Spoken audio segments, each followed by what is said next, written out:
welcome Hoosier fans to this week's edition of Banner Monday, where we begin the week the best way we know how, by talking Indiana basketball and Big Ten hoops. 2 quick housekeeping notes off the top. Keep supporting our friends at Home Field Apparel, homefieldapparel.com, promo code Assembly20.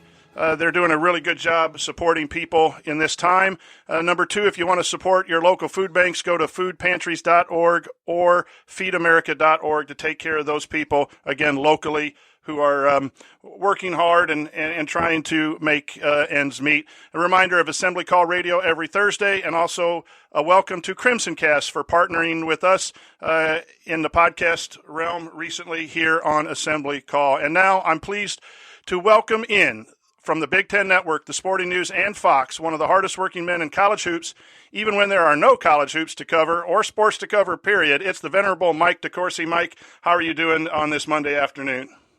I'm very well, Brian. How are you? I noticed that when you're now that you're hosting, and now that the Michael Jordan documentary is playing, I don't get the "Be Like Mike" intro, because people would be like, "Come on, seriously?"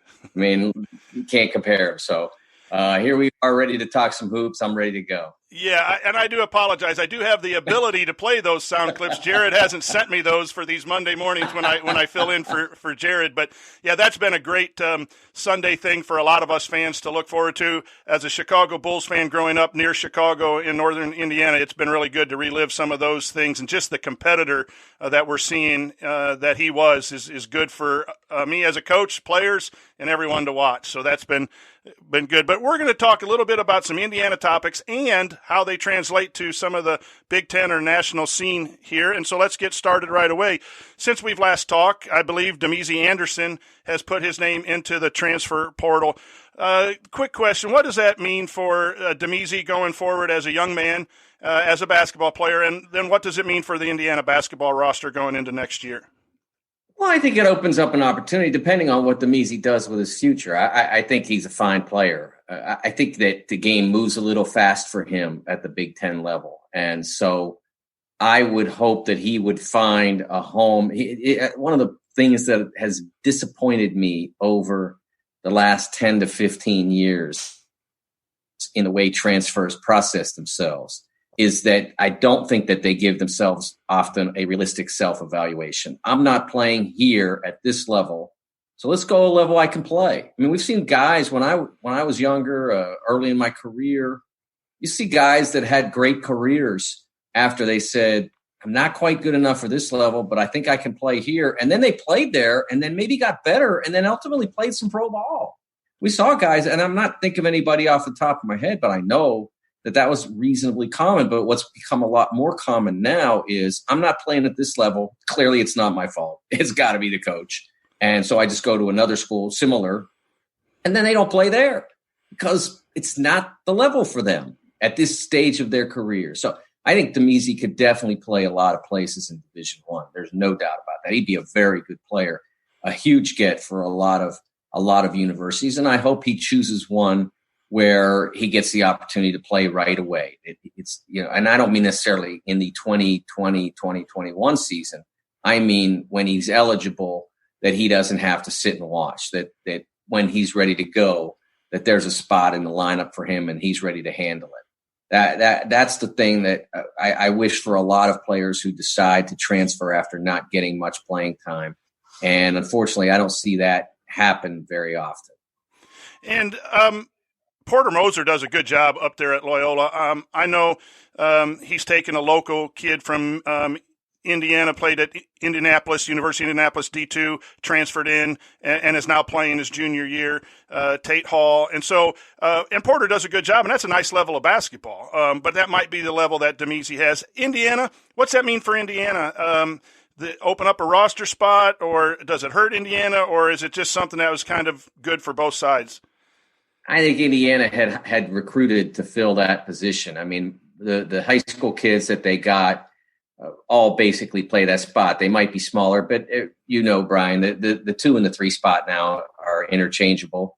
The way you play doesn't make a difference at all. It may help you relative to an opponent to have a bigger player at that spot in particular circumstances, but by and large, they're the same spot. I don't think Demezi was ever quite, I think at a Loyola or somewhere like that, he could be a stretch 4. I think he'd have a chance to do that. It's at the Valley level, the MAC level, something like that. It might be something that he could do and do well. But he wasn't going to be able to do that in the Big Ten. And he just didn't have quite the jets necessary to be a great 3-man. I mean, you look at him compared to Justin Smith, and although he was a better shooter, I mean, Justin, in terms of dynamism, is just not even comparable. And that's the kind of player that you would want to have out there, or at least somewhere comparable to Justin. I mean, you're not going to have the A+ athlete at every time, but I think the comparison of the two of them shows you what was lacking for Demezi. But they're bringing in multiple high school players who can fill the wing spots. If they're able to get to the position where you're looking at having Christian Lander come in, you can play him at the second guard spot, play 2 point guards. And so then again, you're not lacking anything in terms of wing perimeter depth. So they are fine in terms of that position with him departing. So does someone like Demezi, where do you stand on the recent NCAA coming out, and they may change it, they may not, but the recent Board of Regents suggestion, whatever that title group was, kind of said no to the automatic waiver, the one time you get to play immediately. Where do you stand on a player having to sit out for a year? Are there some exceptions, as you say, maybe a good decision to move down a level, should play, maybe not? Where do you stand on the 1 year requirement to sit out for transfers?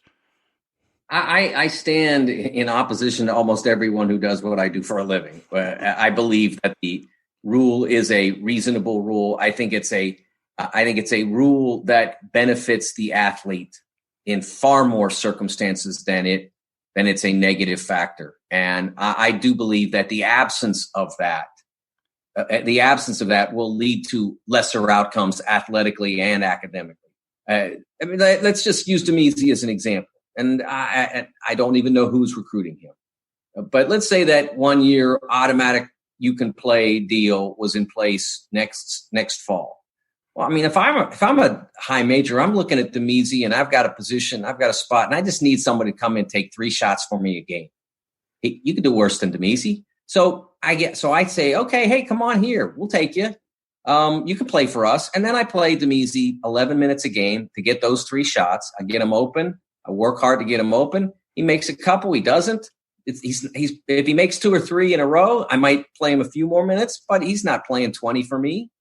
And then when I'm done with him that year, I'm probably recruiting a better player. And I don't want to see that happen to young people. And I know it will.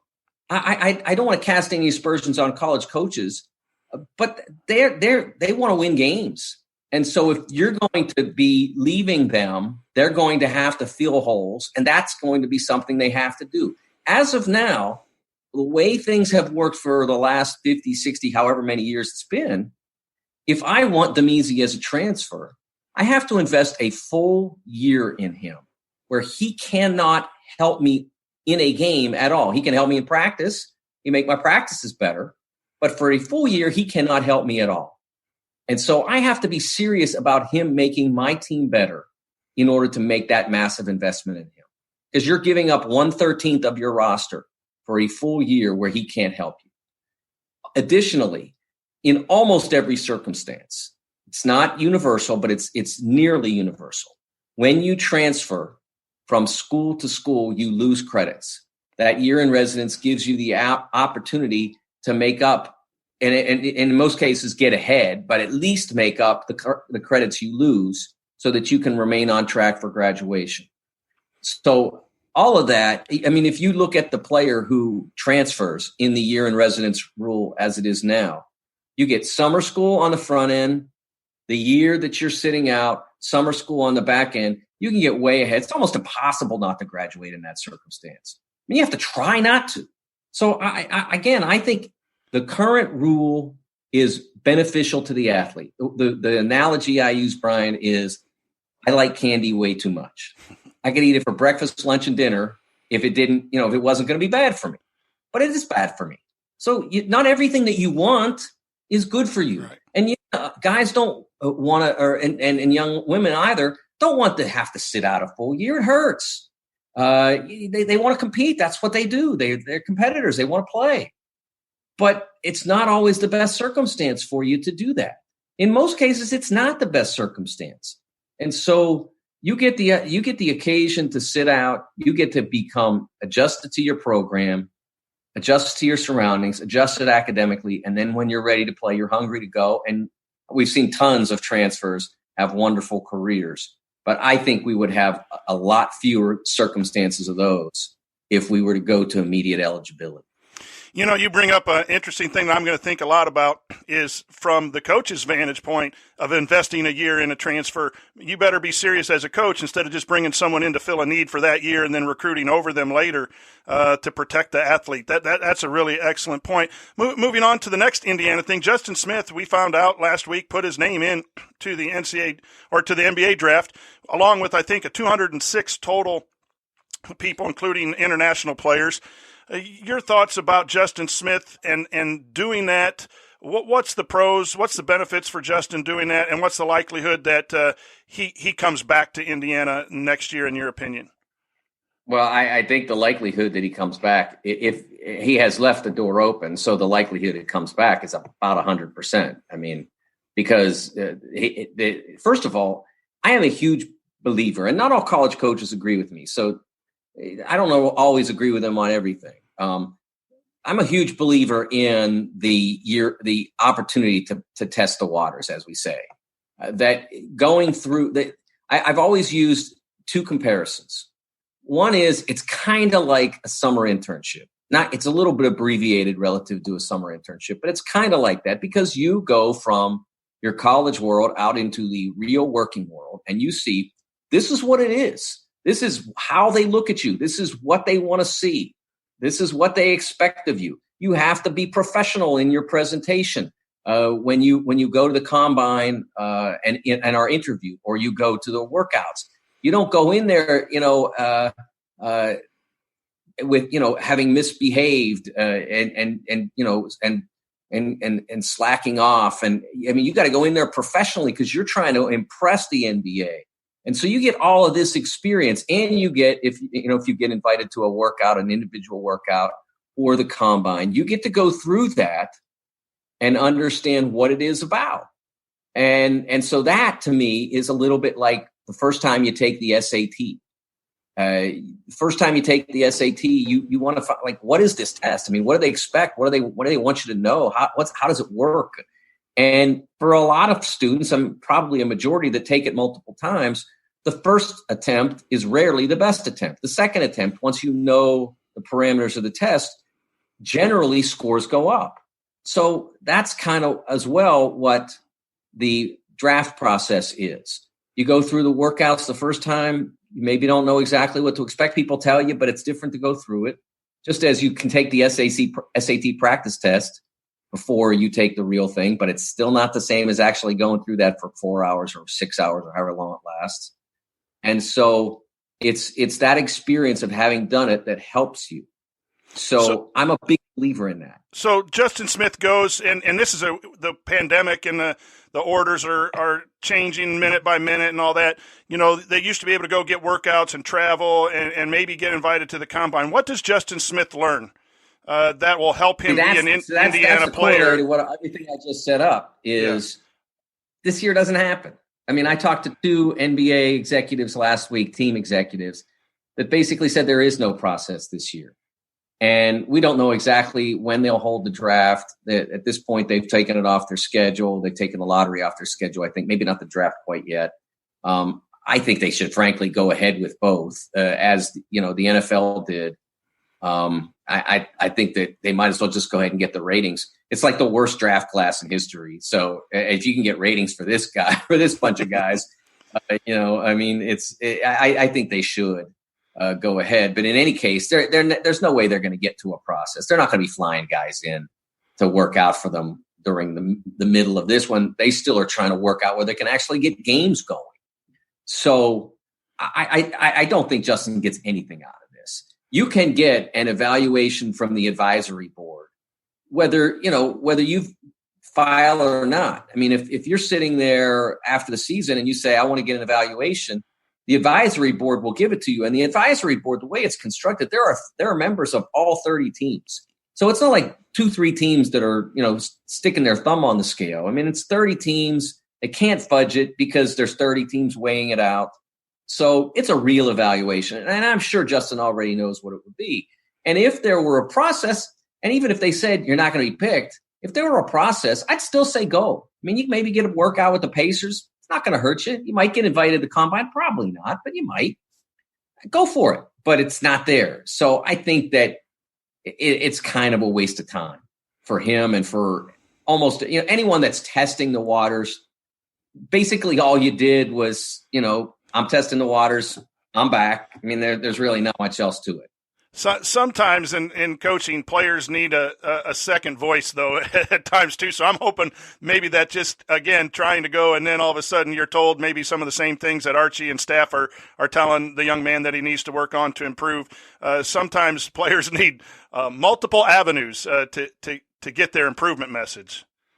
And I think he's a great example. I mean, you've seen him. If he Justin, I say it every time I watch him. If Justin wanted to be the best defender in the Big Ten, if not beyond, absolutely could be. All he would have to do is say, I want to be the best defender, and then follow the rules. And I mean, I'm not saying he'd be Kenyon Martin, but I knew Kenyon really well. I covered his entire college career at Cincinnati. And Kenyon was someone who was very effective as a player his sophomore and junior year, but never dominant. I mean, almost never. Like he might have an influence on a game, but he was almost never a dominant player. And then he went to USA Basketball to the World University Games it would have been 1999. And he went out to the trials and he looked around the gym. And he started playing. He's like, "Oh my God, I'm better than everybody here. What am I doing? Why am I averaging 10 and 8? I'm better than everyone here." So then he goes to the World University Games. He leads the team in scoring, and not by a million points or whatever, because those teams are always kind of balanced. But he was the leading scorer, and I think the leading rebounder. And they won the gold. And then he comes back, and one day before practice, I think it was the Wooden Award or maybe the Naismith, sent out a press release, and he was nominated. And I took the press release in my hand, and I showed it to him, and I said, "What do you think?" And he said, "I'm going to win that award." It was a complete 180 from who he had been as a player the 3 prior years. He now had confidence and belief in who he was. So if somebody tells Justin what I say all the time on the air, what I say all the time here, and he hears it from somebody who's an NBA person, if you want to be this player, you absolutely have the ability to do it. Maybe he takes it to heart, comes back and becomes the Big Ten Defensive Player of the Year. That'd be awesome. And that would be great for all of the Indiana fans listening in. Let's transition to Christian Lander, a 5-star young man who's trying to reclassify to the year of 2020 so he can play next year. A couple things. First of all, just the impact of bringing in a point guard who is like 9th, 10th, 11th on some rating scales for the class of 2021. What kind of impact do you think that makes on Indiana's roster for next year? Well, it gives them the opportunity to play both point guards at the same time. Robert Finnessy, presumably healthy now with 2 years experience in the program, knows exactly what the coach wants.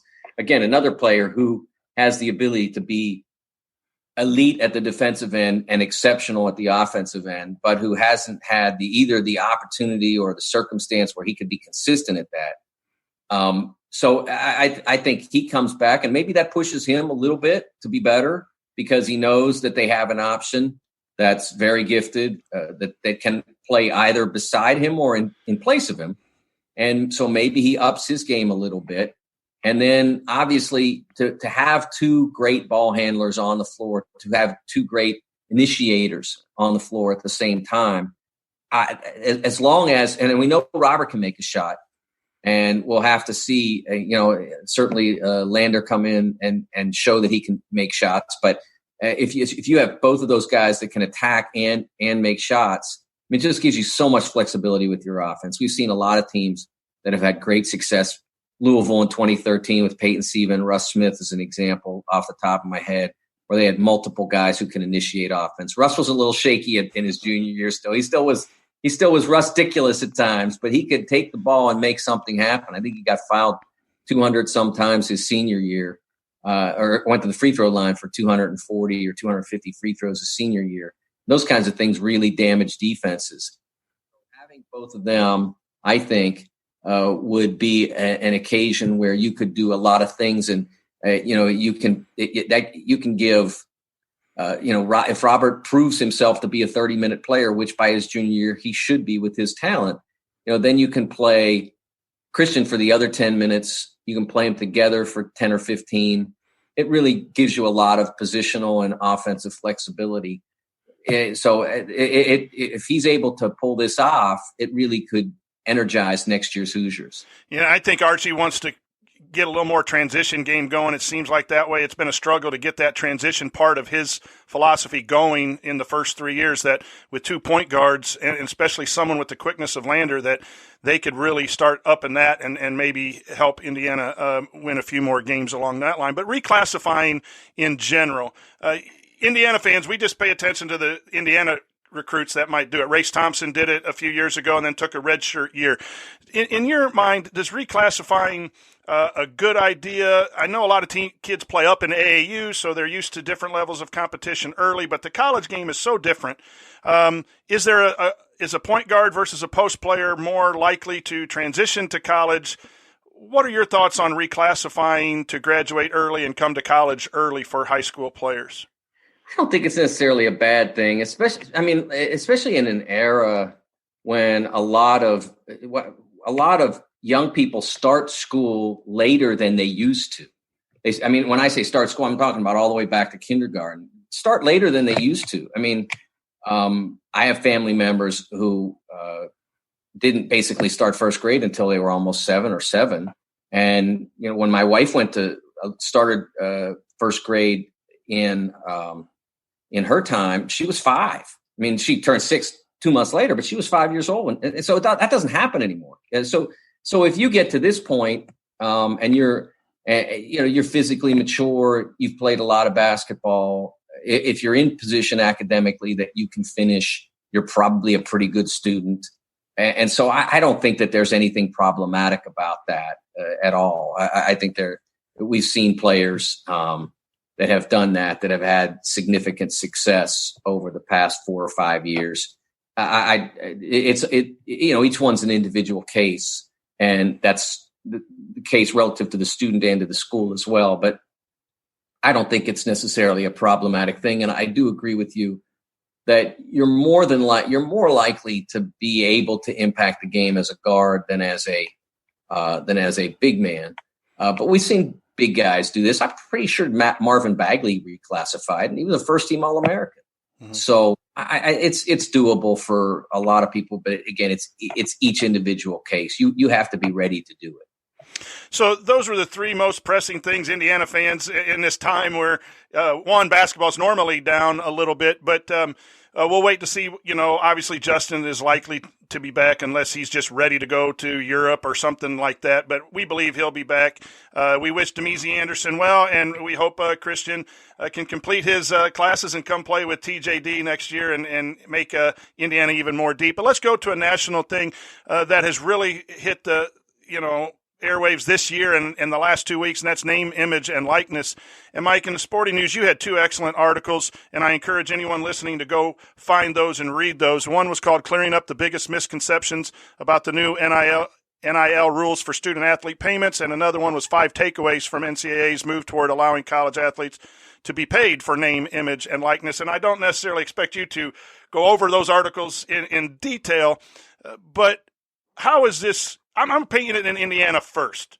How does this help Indiana University that athletes can get paid, or does it not help Indiana University attract talent, keep talent, whatever? How does that impact Indiana first, and then we can maybe transition into the national thought process? I think the way it helps Indiana is in the fact that there is a passionate following. The existence of Assembly Call is evidence of a passionate following for IU basketball that is not common. not saying it's non-existent in other places, but it's uncommon. Not everybody has a situation like this, like Podcast on the Brink. It shows that there is a reservoir of interest for IU basketball that some other programs can't match. And so one would assume that if there's that market that is interested in IU basketball results, but that market also would be predisposed to responding to IU basketball players' recommendations on Instagram or a commercial endorsement. I don't know. Let's just say for a local pizza place. A Joe Point Guard for IU says, "I love this pizza," or a business endeavor that like a shooting camp that maybe Jordan Hulls would have started back when he was at IU. I think Jordan could have done that. I mean, obviously he had the game to do it, and I think he had the name rec to do it based on his high school and college career. And I think he could have done that if it's something he wanted, an endeavor he wanted to take because of where he was. Whereas if he had gone to some other schools, he might not have been able to get that same response.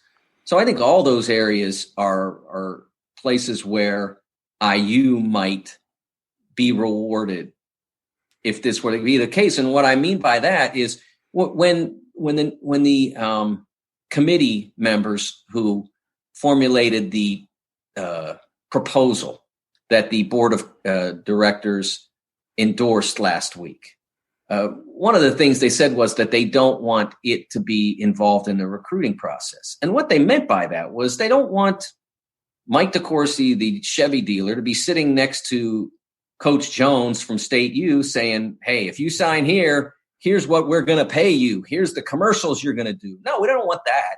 But they're not saying that if, Mike DeCourcy, the Chevy dealer, had paid the last guy who played that position to do those things, that the kid's not going to be aware of that. People are going to be aware of things, like just as they're going to be aware that maybe the last point guard to play at Kentucky was John Wall and he made $100 million or whatever. I mean, they're going to be aware, but they just don't want anybody explicitly to promise this is what you get if you come here.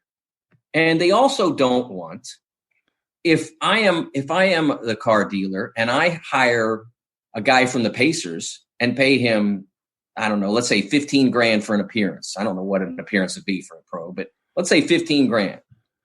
And then I go and hire a basketball player from the same locale, a college basketball player, and pay him $50,000 or $75,000.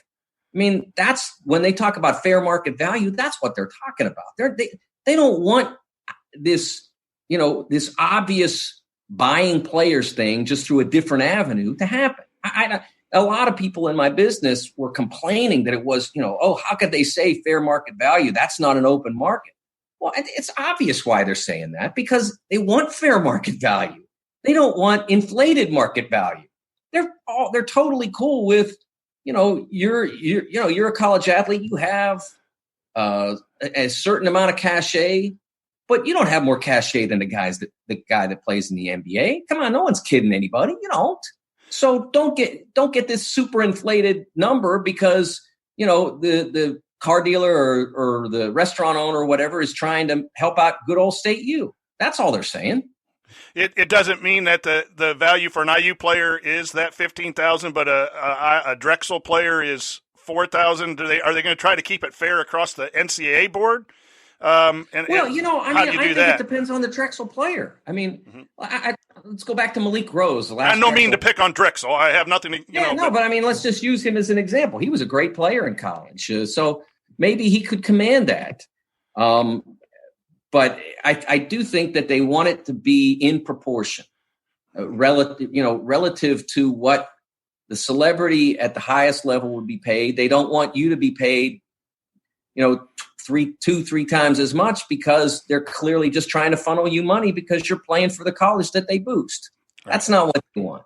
And so I think that's a reasonable expectation. I thought a lot of the criticisms of this situation were unfair. The one thing that was a fair alarm bell or whatever was there was a line or a paragraph in the document that the working group produced about what to do about shoe company endorsements, athletic apparel company endorsements. They don't really know what to do. They put a little thing in there about should we allow athletes to do that given that we had this FBI thing a year ago. I think that was kind of like maybe a sort of a trial balloon of how do we keep that out because we've already got all these school-wide deals. Can we have them conflicting? I think they would rather not, but I don't know ultimately they can stop that. I mean, if in the middle of Zion's year at Duke last year, if Nike had said, okay, we get it, we want Zion and we're going to offer him this deal, I don't think that they could have stopped it. I mean, obviously it was the same company that as he was with, so it wouldn't have been as problematic. But I don't think they could have stopped it. And I don't think they would have stopped it. If Nike had said, okay, we want to lock up Zion now, we know like this thing is huge. He is going to be huge. I don't think they either could have or would have stopped it because they said there's no cap on earnings. It would have been a huge number. And I, whether it would have been huger if he'd waited till the end of the season, I don't think that, offered the amount of money that Nike probably would have been willing to offer Zion midway through last year, that he would have said no. So I just don't think that the proposals that the committee put forth were as problematic as some in government and some in the media suggested. I thought it was a reasonable framework for the NCAA to build on. And I think what they come up with ultimately by the time they get through the legislative process will be mostly fair. And I'm of one that thinks it's going to benefit Indiana because of the name recognition, and there are probably more opportunities for athletes to get name, image, and likeness at an Indiana than other schools, as you said, with the variety of coverage and shows of that. And I'm also wondering if it keeps people in college. One of the things is the G League, and they were recruiting the young man from UCLA for this developmental league, and a lot of people either like that or don't like that. But maybe if kids can see that they're building a brand. Michael Jordan played 3 years at North Carolina. Patrick Ewing 4. As I started going back and watching some old games during the quarantine here, I started realizing that some of these players played 3 or 4 years, and their brand was fantastic. And I actually think you build a brand, and Jared says this a lot on our shows, that you build a brand by staying one place and having a following. And if you're good, that maybe if you make some money along the way, we get. It doesn't hurt college basketball. It actually might help college basketball. Am I wrong on that? No, I don't think you are. I do think that I think that there would be less inclination to say, okay, I've been here 3 years, probably not a first-round pick. I'll just go ahead and go play pro somewhere so I can make some money. Well, you're already making money, more than likely, if you're doing it right. So you don't have to do that to go. Right. You don't have to go play pro to make some money. You might even make less, and certainly you'd probably have to travel a lot farther afield to make anything if you're talking about either having to go to Erie to play for the Bayhawks in the G League, or if you're having to go to Lithuania to play in their pro league or whatever. So I think that it will keep some in school. Now, there is a condition in that proposal that I'm sure will stand when they're done, and that is that coach can't go and say, hey, I want you to stay. We'll get you an endorsement contract over here to make. You can't do that. It has to be organic. And so, the coach might be able to say, "Hey, you're already making this much money." They could say that because it's a fact, but they can't say, "Hey, if you stay, I'll get you hooked up." They don't want that, and I think that's reasonable as well. So, last thing, and we'll try to make this quick. It's probably a show on its own. Indiana called itself in 2006, 2007 over some phone calls. I do see where the NCAA is correct in putting some regulations on this, but the NCAA and how they evaluate rule breakers has always been a question for many of us to discuss. And Louisville was hit with their notice of allegations today, and it always sticks with Indiana fans that that we took what we think is a high road and called ourselves in and basically had to dismantle the program in 2008 and 9, and Coach Crean had a tough time getting it back up and did a good job of doing that. That a lot of these places are lawyering up and denying and delaying and coming away without necessarily massive penalties. Is that just crimson colored glasses, Brian Tonsoni, or is there some realism to that comment? And then we'll let you go for the day.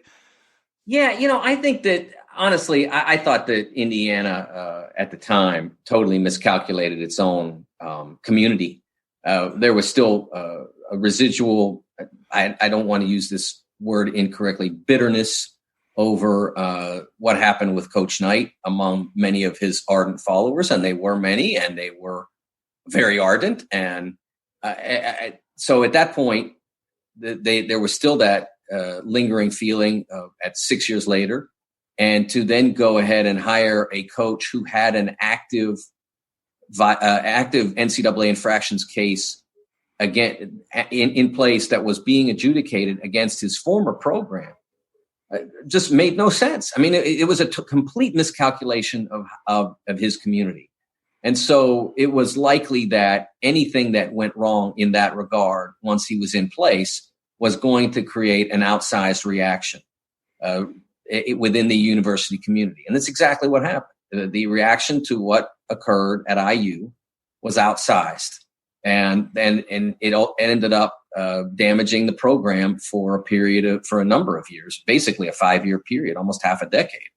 And so that's what I look at. I don't know that Indiana handled the case wrong so much as they handled the hiring wrong. And I say this with great respect for Kelvin as a basketball coach and as a person. But, a lot of places could have hired Kelvin and dealt with the previous case, and in the event that another case arose, would have dealt fine with it. But Indiana was not that place at that time. And so it was a very poor decision to move in that direction, given the circumstances of Coach Knight's departure, and then given the circumstances that had existed at Oklahoma in the latter stage of Kelvin's time there. So I think you have to separate that out from the way it was actually processed.